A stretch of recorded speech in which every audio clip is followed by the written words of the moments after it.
نکلو کشمیر کی خاطر، وزیر اعظم کی اپیل پر قوم آج کشمیریوں سے اظہار یکجہتی کرے گی۔ 12 سے 12:30 بجے تک ملک بھر میں تمام امور معطل رہیں گے۔ مرکزی اجتماع شاہراہ دستور پر ہوگا۔ قومی ترانہ اور کشمیر کا ترانہ بھی بجایا جائے گا۔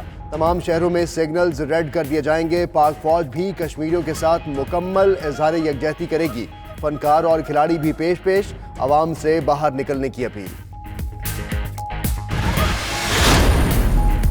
وزیر اعظم عمران خان کا ابوظہبی کے ولی عہد شیخ محمد بن زائد سے ٹیلی فونک رابطہ، دو طرفہ روابط، علاقائی اور عالمی سلامتی کی صورتحال پر تبادلہ خیال۔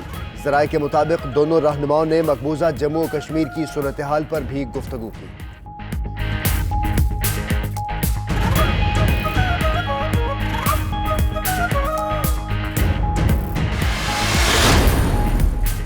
وزیر خارجہ شاہ محمود قریشی کا سعودی عرب اور جنوبی کورین ہم منصبوں سے ٹیلی فونک رابطے۔ مقبوضہ جموں و کشمیر میں انسانی حقوق کی سنگین خلاف ورزیوں اور امن کی خراب صورتحال پر گفتگو۔ ابراہیم بن عبدالعزیز اور کونگ کیونگ وا کا وادی کی گھمبیر صورتحال پر تشویش کا اظہار۔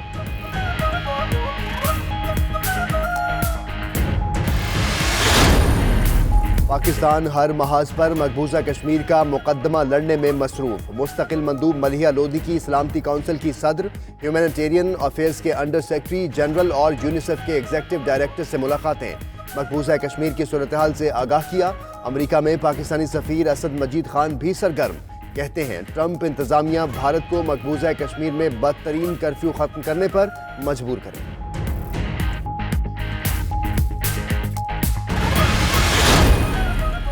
حکومت نے آج ہونے والا پارلیمنٹ کا مشترکہ اجلاس ملتوی کر دیا۔ صدر مملکت نے مشترکہ اجلاس سے خطاب کرنا تھا۔ 2 ستمبر سے شروع ہونے والا قومی اسمبلی کا اجلاس بھی منسوخ۔